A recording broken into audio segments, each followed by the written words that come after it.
গতিকে অট'নমাছ হৈ গ'ল মানে চিৰদিনৰ কাৰণে অট'নমাছ হৈ নাযায় मुंख्लंफोरखौ जों सनमान होगोन आरो बे गोसो जायोबा हाग्रामा महिलारि आरो बिपिएफ पार्टिया एक्स एनडिएफबिनि आलादा आलादा पार्टि जानानै थानायखौ खौसे खालामनो हायो हाग्रामा महिलारि सारनि गोसो गोरबोखौ हमदांनो हायो गोसो जायोबा एक्स एनडिएफबिखौ खौसे खालामनानै दोननो हायो एबसुलुट मुभमेन्ट समाव जे थांखिखौ लानानै मुभमेन्ट खालामदों बियो माने आंनि थाखाय एक्सेप्टेबल आरोखि बुस्थुआ जे जों ओरैनो जनानै थायोबा नेक्स्ट जेनेरेसना आरो मा जागोन जोंनो दा जाबायदि अबस्थायाव थांनानै दङ आरो जोंनि बिपिएफ इउपिपिएल पार्टिनि बेनारखौ लानानै मुंख्लं जायाखै हारिनि थांखि लानानै गावनि आगोमा जिउखौ बिमा बिफा बिदा फंबाय गावनि आंगो लोगोफोरखौ नागारनानै हारिनि थाखाय मुंख्लं जादों भिडिअनि फुटेजखौ एसे खोनासंलां গতিকে 5 বছৰত যদি তেওঁলোকে সফলতা অৰ্জন কৰিব নোৱাৰে তেনেহ'লে তেওঁ আকৌ তেওঁলোকৰ অট'নমাছ ষ্টেটাছটো নাকচো হ'ব পাৰে গতিকে অট'নমাছ হৈ গ'ল মানে চিৰদিনৰ কাৰণে অট'নমাছ হৈ নাযায় जायखिजाया खुंथायाव थाया मानो बिर जोहोलावफोरखौ सिबिनो रोंनाय सन्मान होनो रोंनाय आरो मावनो गोनां खामानिफोरखौ मावनो रोंनायानो जोंनि बर' हारिनि बाख्नायथाव आरो गनायजाथाव भिडिअनि फुटेजखौ एसे खोनासंलां আচ্ছা শিক্ষামন্ত্ৰী ডাঙৰীয়া এতিয়া কলেজবিলাকক অট'নমাছ কৰিবলৈ চেষ্টা কৰা হৈছে যে সকলো কলেজ অট'নমাছ হ'বলৈ চেষ্টা কৰিব লাগে আপোনালোকে আৰু অট'নমাছ কৰিবলৈ হ'লে অট'নমাছ কলেজখনৰ ন্যূনতম শিক্ষাৰ্থীৰ সংখ্যা ৩,০০০ হ'ব লাগিব এতিয়া এই লক্ষ্যটো আগত ৰাখি কি কৰিছে কলেজবিলাকে তেওঁলোকৰ যিটো কেপাচিটি তেওঁলোকৰ যিমানখিনি আসন আছে যিমানখিনি আসন ৰাখিব পৰা যোগ্যতা আছে তাতকৈ বেছি ছাত্ৰ ছাত্ৰীক এডমিশ্যন দি দিছে মোৰ হাতত ৰেকৰ্ড আছে যে গুৱাহাটীৰ কেইখনমান কলেজৰ সন্মুখত আপুনি গাড়ী স্কুটাৰ ৰাখিবলৈ ঠাই নোহোৱা হৈছে কাৰণ তাত অতিৰিক্ত ছাত্ৰ ছাত্ৰী এডমিশ্যন দিয়া হৈছে আৰু একেখন মহানগৰীৰে কেইখনমান কলেজৰ অধ্যক্ষৰ লগত কথা পাতিলে আপুনি গম পাব যে তেওঁলোকৰ এইবাৰ এনৰলমেণ্ট বিল' এভাৰেজ তেওঁলোকৰ এনৰলমেণ্ট নাই এতিয়া এই ঘটনাটো এটা বৰ ডাঙৰ ডিছপ্ৰপৰ্চনেট মানে অসমানুপাতিক হৈছে কথাটো চব মহাবিদ্যালয়সমূহ অট'নমাছ হ'ব লাগে বুলি এইকাৰণে কোৱা হৈছে যে যেতিয়া আমাৰ এফিলিয়েটিং বিশ্ববিদ্যালয়বিলাক থাকে এখন বিশ্ববিদ্যালয়ৰ অধীনত 200-300 কলেজ এফিলিয়েটেড হৈ থাকে বিশ্ববিদ্যালয়খনৰ ওপৰতো এটা প্ৰেছাৰ পৰে আৰু অট'নমাছ হোৱা মানে এইটোৱেই যে তেওঁলোকে নিজৰ কোৰ্ছ কাৰিকুলাম নিৰ্ধাৰণ কৰিব পাৰিব আৰু 2 নম্বৰ তেওঁলোকে নিজৰ পৰীক্ষা নিজে পাতি পেলাই ডিগ্ৰী চাৰ্টিফিকেট দিব পাৰিব আৰু হওঁ বুলি ক'লে কলেজ এখন অট'নমাছ হ'ব নোৱাৰে কাৰণ ইউনিভাৰ্চিটি গ্ৰাণ্ট কমিশ্যনে তাৰ ইয়াৰ যি উচ্চ শিক্ষাৰ কণ্ট্ৰলিং অথৰিটি গতিকে UGCয়েহে অট'নমাছ ষ্টেটাছটো দিয়ে আৰু ষ্টেটাছটো দিয়াৰ পাছত ষ্টেটাছটো পাৰ্মানেণ্টলি নিদিয়ে আচ্ছা for a period of 5 years আচ্ছা গতিকে 5 বছৰত যদি তেওঁলোকে সফলতা অৰ্জন কৰিব নোৱাৰে তেনেহ'লে তেওঁ আকৌ তেওঁলোকৰ অট'নমাছ ষ্টেটাছটো নাকচো হ'ব পাৰে গতিকে অট'নমাছ হৈ গ'ল মানে চিৰদিনৰ কাৰণে অট'নমাছ হৈ নাযায় তেওঁ এটা পিৰিয়ডৰ কাৰণে অট'নমাছ হ'ব আৰু অট'নমাছ ষ্টেটাছৰ পৰা কলেজখন আকৌ অৱনমিত হৈ এখন এফিলিয়েটেড কলেজো আকৌ হৈ যাবগৈ পাৰে গতিকে কলেজসমূহে কোৱান্টিটিৰ লগতে তেওঁলোকে কোৱালিটি ইম্প্ৰুভমেণ্টলৈ যাব লাগিব প্লেচমেণ্ট এছেছমেণ্টৰ এটা ডাঙৰ ক্ৰাইটেৰিয়া হ'ব এতেকে ষ্টুডেণ্টসকলক তেওঁলোকে এমপ্লয়েবল কৰিবৰ কাৰণে চেষ্টা কৰিব লাগিব এণ্টাৰপ্ৰিনাৰশ্বিপ চেল স্কুলত কলেজত খুলিবই লাগিব এণ্টাৰপ্ৰিনাৰশ্বিপৰ কাৰণে মটিভেট কৰিবই লাগিব তাৰ কাৰণে ইণ্টাৰ্ণশ্বিপ খুব ভাল ধৰণে তেওঁলোকে মহাবিদ্যালয়বিলাকে তাক ইণ্টাৰ্ণশ্বিপটো পৰিচালনা কৰিব লাগিব আৰু সৰ্বোপৰি মহাবিদ্যালয়সমূহে সাধাৰণ শিক্ষাৰ লগত স্কিল সফ্ট স্কিলো হ'ব পাৰে হাৰ্ড স্কিলো হ'ব পাৰে যিকোনো স্কিল আৰু সাধাৰণ শিক্ষাৰ সমন্বয় তেওঁলোকে কৰিবলৈ সক্ষম হ'ব লাগিব যাতে এডুকেশ্যনটো প্ৰডাক্টিভ হয় যাতে পাছ কৰি যোৱা বা ফেইল কৰিও যি ওলাই যায় পাছ কৰিলে যে এমপ্লয়েবল হ'ব তেনেকুৱা কোনো কথা নহয় কিন্তু বিদ্যালয়খনত ডিগ্ৰীটো ক্লিয়াৰ নকৰিলে কিন্তু স্কিল এনেকুৱা শিকি গ'ল তাৰ জৰিয়তে তেওঁ ছেল্ফ এমপ্লয়ড হয় গতিকে এমপ্লয়েবিলিটি প্লেচমেণ্ট সেইবিলাক আহি থকা দিনবিলাকত এখন মহাবিদ্যালয়ৰ মান নিৰূপণ কৰাৰ কাৰণে গুৰুত্বপূৰ্ণ নিৰ্ণায়ক হ'ব এনেকুৱা এটা কোৱালিটি এডুকেশ্যন দিব লাগিব এনেকুৱা গুণগত শিক্ষা দিব লাগিব যি তেওঁ পাছ কৰি বা ফেইল কৰি তেওঁ এটা স্কিল লৈ ওলাই আহে আৰু তেতিয়া সেই কলেজখনৰ অট'নমাছ চৰিত্ৰটো বা অট'নমাছ যিটো তাৰ মানে চাৰ্টিফিকেট বা তাৰ যিটো পৰিচয় সেই পৰিচয়টো অক্ষুণ্ণ থাকিব অন্যথাই এইটো নাইকিয়া হৈ যাব সেইটো UGCয়ে কৰে এতিয়া UGCয়ে আগতে মনমোহন সিঙৰ দিনত মোৰ মনত আছে UGCয়ে এনেকুৱা এটা ব্যৱস্থা কৰিছিলে যে ইনোভেশ্যন ইউনিভাৰ্চিটি যাৰ কোনো ধৰণৰ ইনোভেশ্যন নাই যাৰ কোনো ধৰণৰ সৃষ্টি নাই বা আৱিষ্কাৰ নাই তেওঁলোকক গ্ৰান্টৰ ক্ষেত্ৰত বহুত বিপদ কৰিছিলে আৰু যিবিলাকৰ অলপ ইনোভেটিভ কাম কৰিছিলে তেওঁলোকক গ্ৰান্টটো মুকলিকৈ দিছিলে এতিয়া ঠিক একেধৰণে আপুনি এটা উল্টা কাউণ্ট কৰিব নেকি যে এইখন কলেজৰ পৰা ওলাই এমপ্লয়েবিলিটি কিমান হৈছে তাৰ পৰা উল্টা কাউণ্ট কৰি কলেজখনক হিচাপ কৰিব নহয় উল্টা কাউণ্ট নহয় চব research to higher educational institution both college and university দুয়োটাতে ৰিচাৰ্চৰ ওপৰত যথেষ্ট গুৰুত্ব প্ৰদান কৰা হয় গতিকে আৰু আমি ডিব্ৰুগড় ইউনিভাৰ্চিটিলৈ বিশেষ ৰোচাৰ অধীনত 100 কোটি টকাৰ গ্ৰাণ্ট দিয়া হৈছে এইকাৰণেই যাতে ইয়াক এখন ৰিচাৰ্চ ইউনিভাৰ্চিটি হিচাপে ৰূপ দিব পৰা যায় তাৰ কাৰণে 100 কোটি টকা তেওঁলোকক দিয়া হৈছে আমি চেষ্টা কৰিছোঁ গুৱাহাটী বিশ্ববিদ্যালয়কো তেনেকুৱা এটা গ্ৰাণ্ট দিয়াৰ কাৰণে যাতে ই এখন ডেডিকেটেড ৰিচাৰ্চ ইউনিভাৰ্চিটি হ'ব পাৰে তো research is part of higher education কিন্তু তাৰ অৰ্থ এইটো নহয় যে আমি কেৱল ৰিচাৰ্চতে থাকিম বা অৰ্থহীন বিষয়ত ৰিচাৰ্চ কৰি থাকিম কিন্তু আমি এমপ্লয়েবিলিটিৰ ক্ষেত্ৰত একো নকৰিম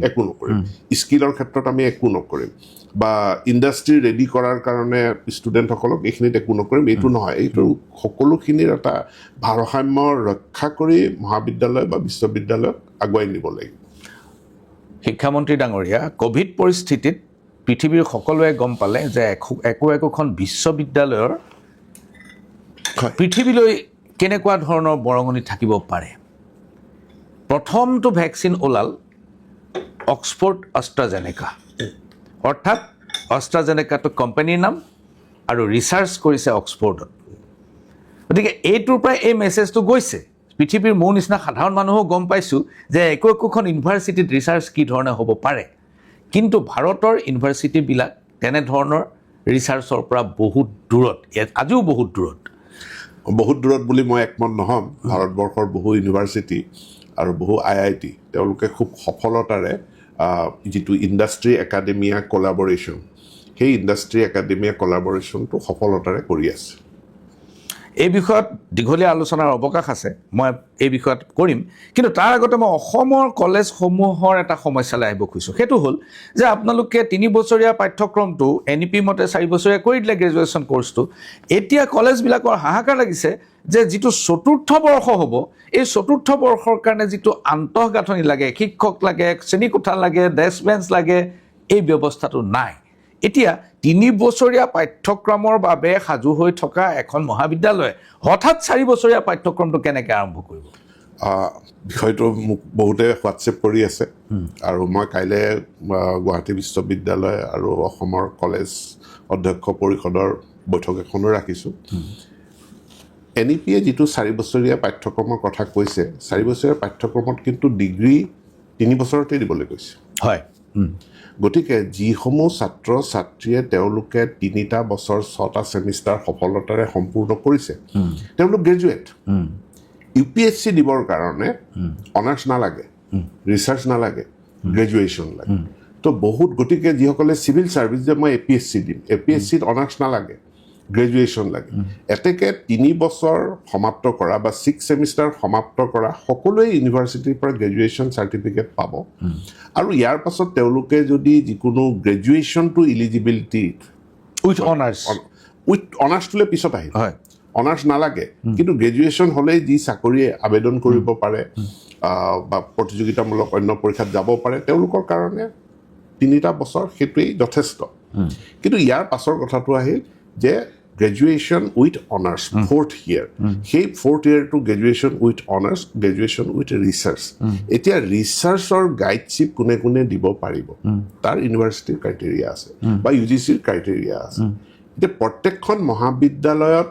এই 4ৰ্থ বছৰৰ ৰিচাৰ্চৰ কাৰণে তেওঁলোকৰ গাইড আছে নে নাই বা তেওঁলোকৰ অনাৰ্ছৰ কাৰণে যি উপযুক্ত প্ৰফেচৰ তেওঁলোকৰ আছে নাই যি অনাৰ্ছ কোৰ্চ পঢ়াব পাৰে প্ৰত্যেকখন মহাবিদ্যালয়ে চেষ্টা কৰিব লাগিব যে তেওঁলোকৰ সেই যোগ্যতা থকা graduation degree with honours degree with research সেই শিক্ষা দান কৰিব পৰা যিসমূহ মহাবিদ্যালয়ত শিক্ষক আছে তাত কোনো সমস্যা নাই আন্তঃগাঁথনিৰ সমস্যাটো বহুত ডাঙৰ সমস্যা একোৱেই নহয় কাৰণ আন্তঃগাঁথনি আপুনি নিজেই কৈছে যে ফাৰ্ষ্ট ছেমিষ্টাৰতকৈ 6th ছেমিষ্টাৰত ছাত্ৰ ছাত্ৰীৰ সংখ্যা বহুত কমি যায় তাৰোপৰি তাতো যদি অন্য লাগে ইনফ্ৰাষ্ট্ৰাকচাৰ ছাপৰ্ট আমি যেনেকৈ চৰকাৰখনে দি আহিছে আৰু দি গৈ থাকিব আমি দি আহিছোঁ আমি দি গৈ থাকিম কাৰণ আমি এইখন চৰকাৰৰ দিনত আমি বিশ্ববিদ্যালয়সমূহলৈ যেনেধৰণে আমি গ্ৰাণ্ট দিছোঁ মহাবিদ্যালয়সমূহৰো আন্তঃগাঁথনি উন্নত কৰাৰ কাৰণে আমি বহুত পইচা খৰচ কৰিছোঁ আৰু ভৱিষ্যতেও আমি কৰিম কিন্তু ফেকাল্টি ডেভেলপ কৰাটো নিজে কৰিব লাগিব মহাবিদ্যালয় একোখনে নিজে তাৰ যত্ন ল'ব লাগিব তাৰ UGCৰ যি কেছ প্ৰমোশ্যন অৰ্থাৎ কেৰিয়াৰ এডভান্সমেণ্ট স্কিম আছে সেই কেৰিয়াৰ এডভান্সমেণ্ট স্কিমত এজন এছিষ্টেণ্ট প্ৰফেচাৰ তেওঁ নিজে নিজে তেওঁৰ কেৰিয়াৰ এডভান্স কৰি তেওঁৰ যিখিনি ক্ৰাইটেৰিয়া আছে ফুলফিল কৰি তেওঁ প্ৰফেচাৰৰ পদ নাথাকিলেও কেছ স্কিমৰ আণ্ডাৰত তেওঁ প্ৰফেচাৰো হ'বগৈ পাৰে গতিকে ইয়াত মহাবিদ্যালয়খনৰ নিজৰ প্ৰচেষ্টা থাকিব এতেকে বিশ্ববিদ্যালয়ে মাজত মই এটা আলোচনাটো গৈছোঁ বিশ্ববিদ্যালয়ে কৈছিল যে আমি নটিফাই কৰি দিম কোনকেইখন মহাবিদ্যালয়ে 4th ইয়াৰৰ কোৰ্চটো কণ্ডাক্ট কৰিব পাৰিব অন্য হাতেদি 2 বছৰীয়া কোৰ্চ বন্ধ হৈ যোৱা নাই 2 বছৰীয়া যি ডিগ্ৰী কোৰ্চ PG কোৰ্চ সিও ক'তো বন্ধ হৈ যোৱা নাই আমি কলেজবিলাকক এনকাৰেজ কৰিছোঁ পোষ্ট গ্ৰেজুৱেট কোৰ্চ আপোনালোকেও খোলক কিন্তু খুলিবলৈ হ'লে তাৰ অৰ্হতা থকা তেওঁলোকৰ ফেকাল্টি থাকিব লাগিব আৰু তাৰ কাৰণে ক'ৰবাত হয়তো পদ সৃষ্টি কৰিব লাগিব আৰু ক'ৰবাত এতিয়া যিখিনি ফেকাল্টি আছে এই ফেকাল্টিখিনিয়ে যাতে প্ৰফেচাৰলৈকে কেছ প্ৰমোশ্যনৰ জৰিয়তে তেওঁলোকে প্ৰফেচাৰো হোৱাৰ এটা প্ৰয়াস কৰে এছ'চিয়েট প্ৰফেচাৰলৈকে হৈয়ে সেই অৰ্হতাখিনি তেওঁলোকে আহৰণ কৰিব লাগিব মই বহুত ডাঙৰ জটিলতা বা বহুত ডাঙৰ সমস্যা একো দেখা নাই মই এতিয়াও কওঁ মন্ত্ৰিত্বৰ দায়িত্ব লোৱাৰ পাছত আন্তঃগাঁথনিৰ সমস্যাটো একো ডাঙৰ সমস্যা নহয় আৰু ফি ৱেইভাৰৰ যি আমি পইচা দিওঁ সেই পইচাৰ পৰা বহু মহাবিদ্যালয়ে সুন্দৰ সুন্দৰ আন্তঃগাঁথনি তেওঁলোকে গঢ়ি তুলিছে আৰু উচ্চ শিক্ষা মহাবিদ্যালয় 400-500 ষ্টুডেণ্ট দি আমি মহাবিদ্যালয় এখন চলাব নোৱাৰোঁ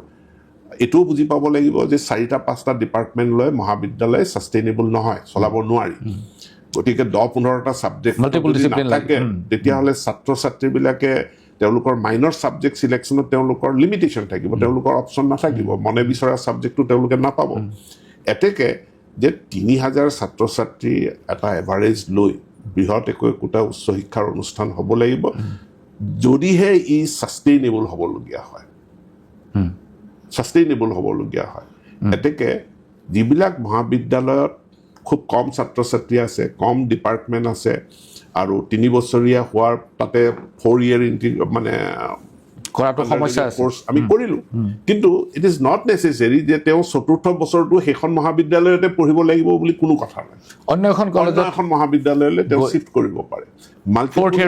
মাল্টিপুল এক্সিটৰ কথা কোৱা হৈছে গতিকে এখন মহাবিদ্যালয়ত 4 বছৰীয়া ডিগ্ৰী কোৰ্চত নামভৰ্তি কৰিছে তাৰ অৰ্থ এইটো নহয় যে 4ৰ্থ বছৰটো তেওঁ তাতেই পঢ়িব লাগিব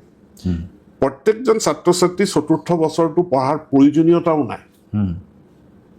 কোনোবাই যদি খুব ডিটাৰমাইন যে মই ACS মানে চিভিল ছাৰ্ভেণ্টৰ সমেই তেওঁ 3টা বছৰ সম্পূৰ্ণ কৰাৰ পাছৰ পৰাই তেওঁ কোচিঙত লাগি যাব বা তেওঁ APSC দিয়াত লাগি যাব তেওঁ APSC BA আৰু তাৰপাছত তেওঁ APSC ক্লিয়াৰ কৰি পেলাই তেওঁ চিভিল ছাৰ্ভেণ্ট এজন হ'বও পাৰে যিসকলে গৱেষণা কৰিব যাব যিসকলে ভৱিষ্যতে কলেজৰ শিক্ষক হ'ব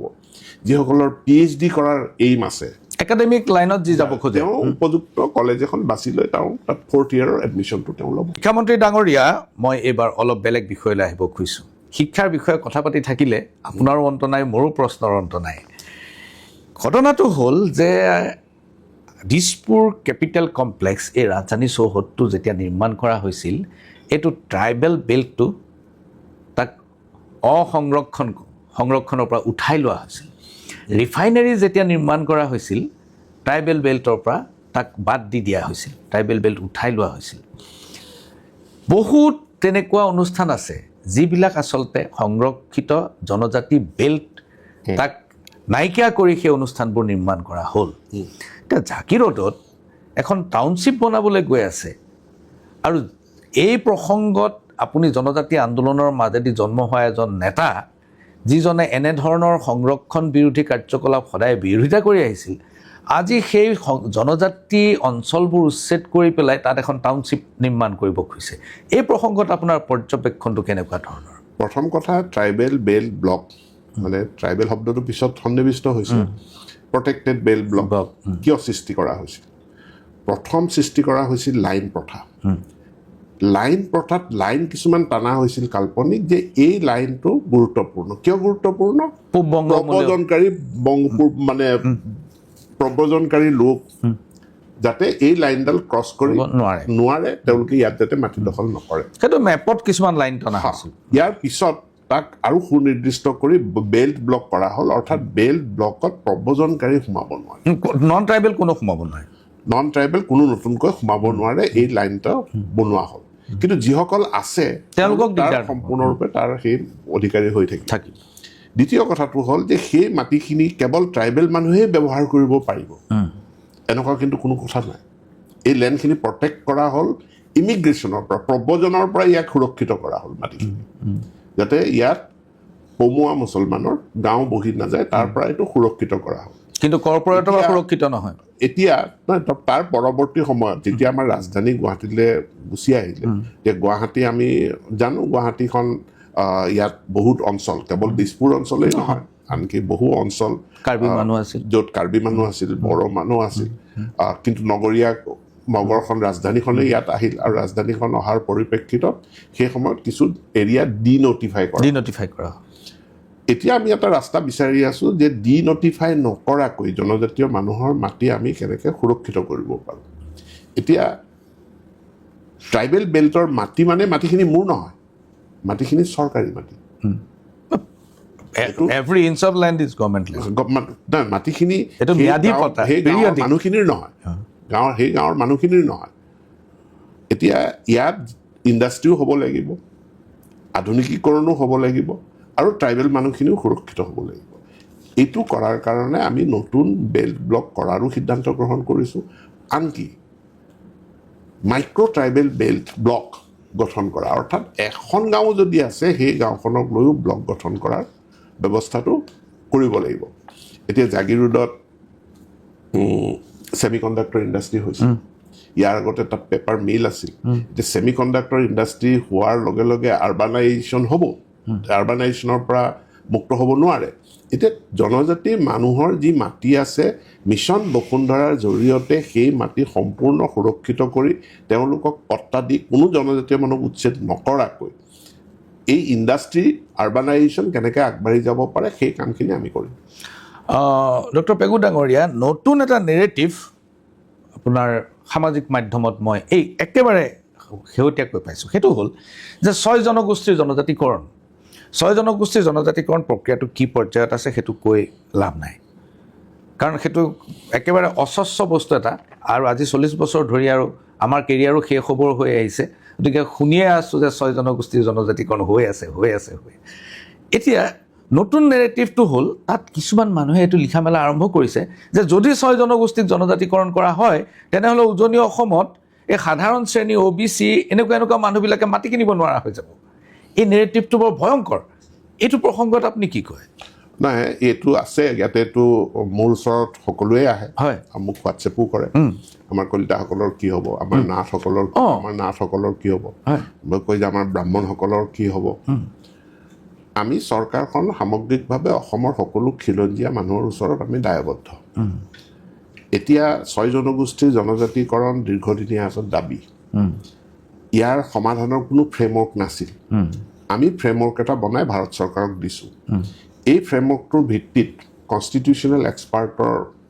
লৈ এই ফ্ৰেমৱৰ্কটো দি এটা 6টা জনগোষ্ঠীৰ সমস্যা কেনেকৈ সমাধান কৰিব পাৰি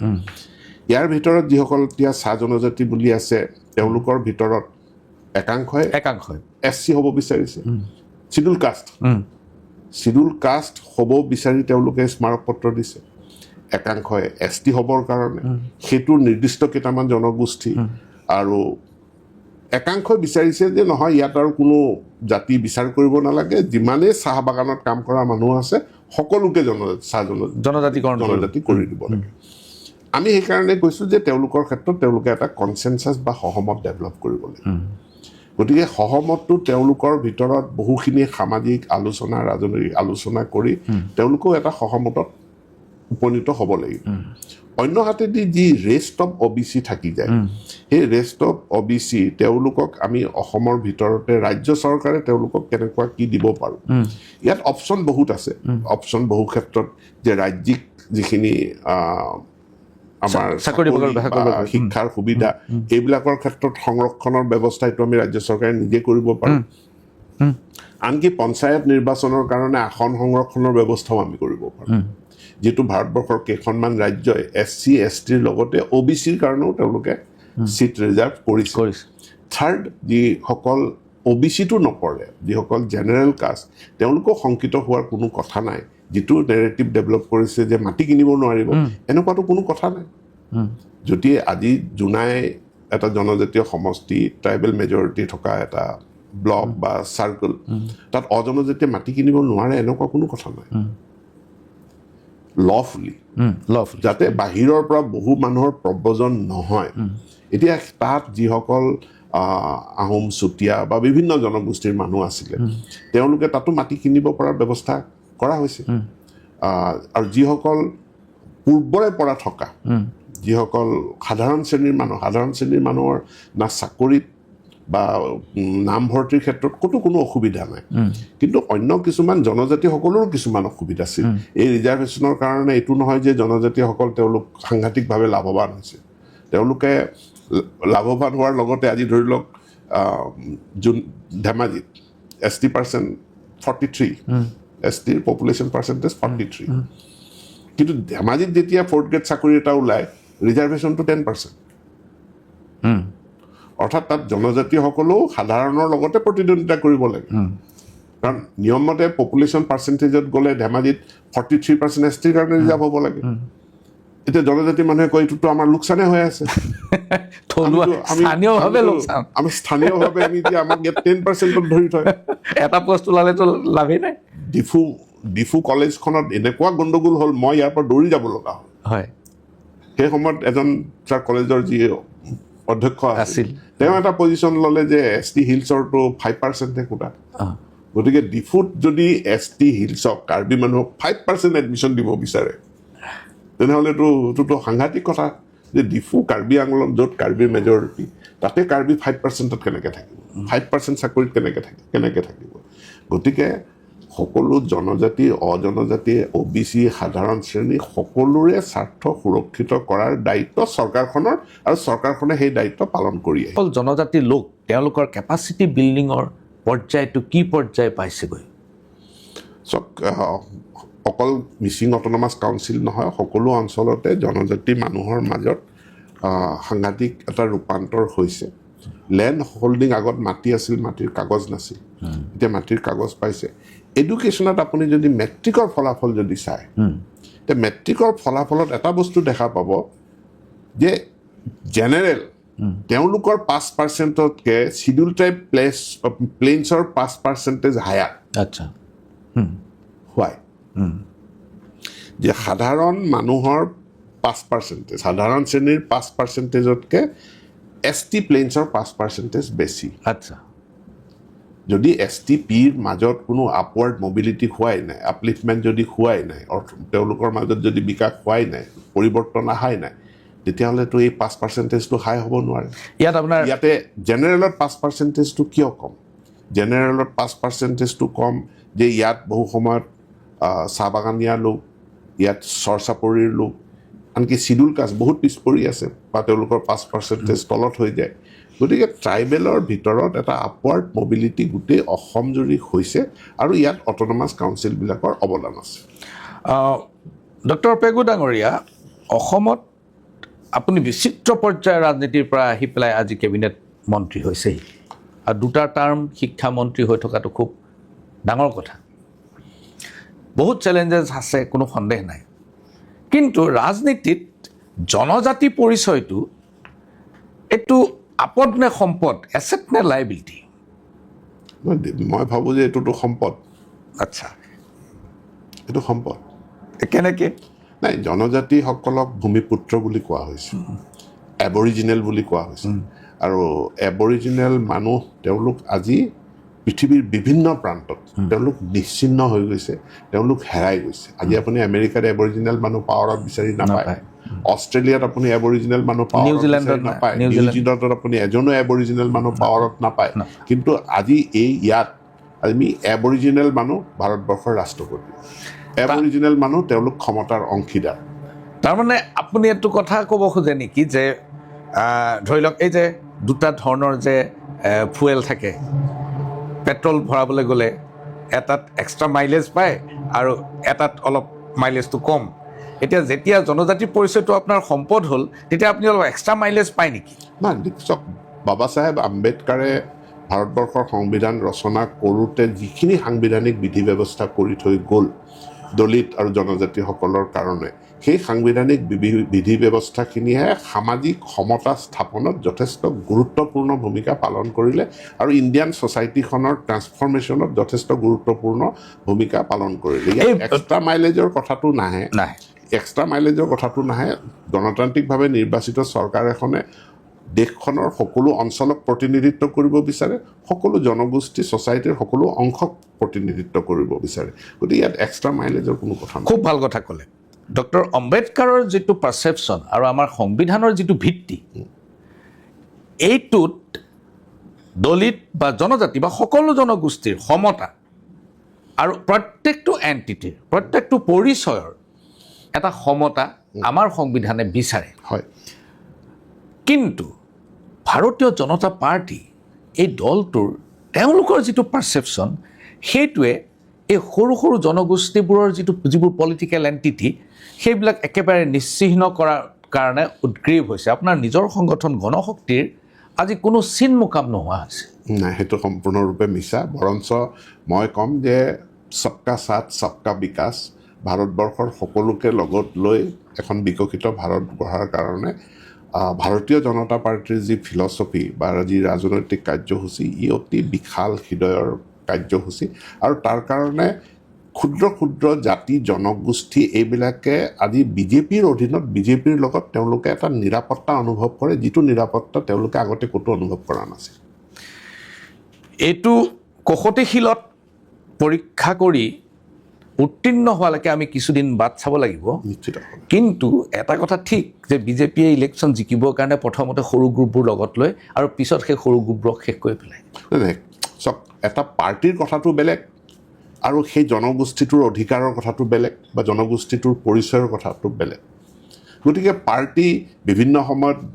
পাৰ্টী জন্ম হৈছে, ঠিক তেনেকৈ পাৰ্টীৰ মৃত্যুও হৈছে। এতিয়া ভাৰতীয় জনতা পাৰ্টী এটা সৰ্বভাৰতীয় বিশাল ৰাজনৈতিক দল, যিটো দলৰ এক্সপানশ্যন আগতে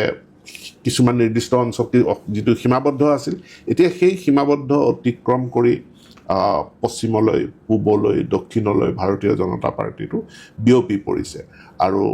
গোটেই এটা ৰাষ্ট্ৰবাদ, এটা জাতীয়তাবাদ, যিটো স্বাধীনতা আন্দোলনৰ সময়ত আমি দেখিছিলোঁ, গোটেই ভাৰতবৰ্ষ এক ভাৰতবৰ্ষ হিচাপে থিয় দিছিল। ঠিক তেনেকৈ এতিয়াও এক ভাৰতবৰ্ষৰ এটা কনচেপ্টটো লাহে লাহে, এইটো এতিয়া লাহে লাহে নহয়, এতিয়া খুব শক্তিশালী হৈছে। ক্ষুদ্ৰ জাতি জনগোষ্ঠী যিমান আছে সকলোৱে ভাৰতীয় জনতা পাৰ্টীৰ অধীনত বা ভাৰতীয় জনতা পাৰ্টীৰ লগত তেওঁলোক নিৰাপদ অনুভৱ কৰিছে আৰু সেইটো নিৰ্বাচনত প্ৰতিফলিত হৈছে। ডক্টৰ পেগু ডাঙৰীয়া, এই সাক্ষাৎকাৰ দিয়াৰ বাবে আপোনাক বহুত ধন্যবাদ। ধন্যবাদ। जोहोलावजोफोरनि न'खराव 5 लाख करि एककालीन होनो हानाया बे जोबोद बाख्नायथाव। नाथाय इउपिपिएल पार्टीनि साफा सानै गेदेरमाया बुंदों इउपिपिएल पार्टीनि होनो आद्रा थानायखौसो बिपिएल पार्टीया होदों। आरो बिपिएल पार्टीनि गेदेरमाफ्रा जों खुंथायाव फैनाय लोगो लोगो जोहोलावजो न'खरनि गार्जेनफोरनो एककालीन होनो हानाया जोंनि बाख्नायथाव। जायखिजाया पार्टीया खुंथायाव फैया मानो जोंनि हारिनि बिर जोहोलावजोफोरनि मावनो आखायाव लानाय आरो जायफोर गोथाङै दं, सोरबाया गुलि नांजानानै, सोरबाया सुथुरनि आखायाव बुख्रुब जानानै, सोरबाया लोरजिया जानानै थानाय, बै बिर जोहोलावफोरनो माबा मोनसे दखान सखान होनानै जानो माबा मोनसे हेफाजाब मदद होयो। आरो लोगोसे बांलादेशआव मालाबा समाव बेमार जानानै थैनाय, मालाबा समाव माबा मोनसे दायनि थाखाय गावथार जानाय, मालाबा समाव भुटानाव गावनि गोरोन्थिनि थाखाय आफादनि नेम निथि बायदि गावथार जानो गोनां जानाय, माबा मोनसे हरखाबै बेमार जानानै थैनाय गुबुन गुबुन हादोराव एक्स एनडिएफबिनि सिनियर जुनियर मुंख्लं जानाय बै बिर जोहोलावफोरनि पुलिस रिपर्ट गैया। प्रमद बर'नि खुंथायाव जाय बिर जोहोलावा पुलिसनि आखायाव आर्मिनि आखायाव सुथुरनि आखायाव बुथारजानाया पुलिस रिपर्ट बायदि जायहा सार्टिफिकेट दं बैफोरखौ प्रमद बर'नि समाव होनाया बे रोखा। नाथाय बांलादेश म्यानमार गुबुन गुबुन हादोराव माबा मोनसे गोरोन्थिनि थाखाय मालाबा समाव इनकाउन्टार मालाबा समाव बेमार जानानै थैबोनो गोनां जानाय बै बिर जोहोलावफ्रा मोनगोन ना मोना? बै बिर जोहोलावफोरखौ जाहाथे बिपिएफ पार्टिनि अननाय आरो साफ्रोमबो बिर जोहोलाव न'खरनो जायफ्रा माबा मोनसे गोरोन्थि जानानै गावनि गेजेराव माबा मोनसे दायनि थाखाय इनकाउन्टार खालामजानाय बेमार जानानै थैनाय मालाबा समाव हरखाबै माबा मोनसे एक्सिडेन्ट जानाय बै बांलादेश भुटान म्यानमार नेपाल गुबुन गुबुन हादोराव थैगोमानानै थाबोनाय बै बिर जोहोलावफोरनो जाहाथे बै न'खरनि सोरबा बिमा बिफा बिदा फंबाय बै न'खराबो मोननो हायो। बिपिएफ पार्टिनि अननायाव हाग्रामा महिलारि सारनि अननायाव बेखौ जों आसा खालामो। आरो लोगोसे जायखिजाया बर'नि आन्दालनाव आर्मि पुलिसजों बुख्रुब जानानै जेल जानानै गुलि नांजानानै लोरजिया जानानै थानाय बै जोहोलावफोरनो माबा मोनसे दखान सखान मैगं दखान होनानै जानो हेफाजाब मदद होयो। आरो लोगोसे दिनैनि समाव आंनि चेनेलनि गेजेरजों आं खावलायो एक्स एनडिएफबिनि रिटायार जानाय डिसार्ज लानाय आर्मि पुलिसनि आखायाव बुख्रुब जानानै जेल जानानै न'आव जिरायनानै थानाय बै एक्स एनडिएफबिनि सिनियर जुनियर दिनैनि समाव आन्दायनानै थानो गोनां जादों। जाहाथे बिपिएफ पार्टिनि अननाय आरो हाग्रामा महिलारि सारनि अननायाव जाहाथे बै मालाबा समाव जेल जानानै बेमार जानानै न'आवनो जिरायनानै थानो गोनां जानाय मालाबा समाव गुलि सुलि नांजानानै आर्मि पुलिसनि आखायाव बुख्रुब जानानै गावनि न'आवनो लेलाय लेलाय थानानै दिनैसिम दं बै सिनियर जुनियर एक्स एनडिएफबिफ्रा लामा आन्दायनानै थानो गोनां जादों। आरो आसा खालामो एक्स एनडिएफबिनि आलादा आलादा पार्टि जानानै थानाय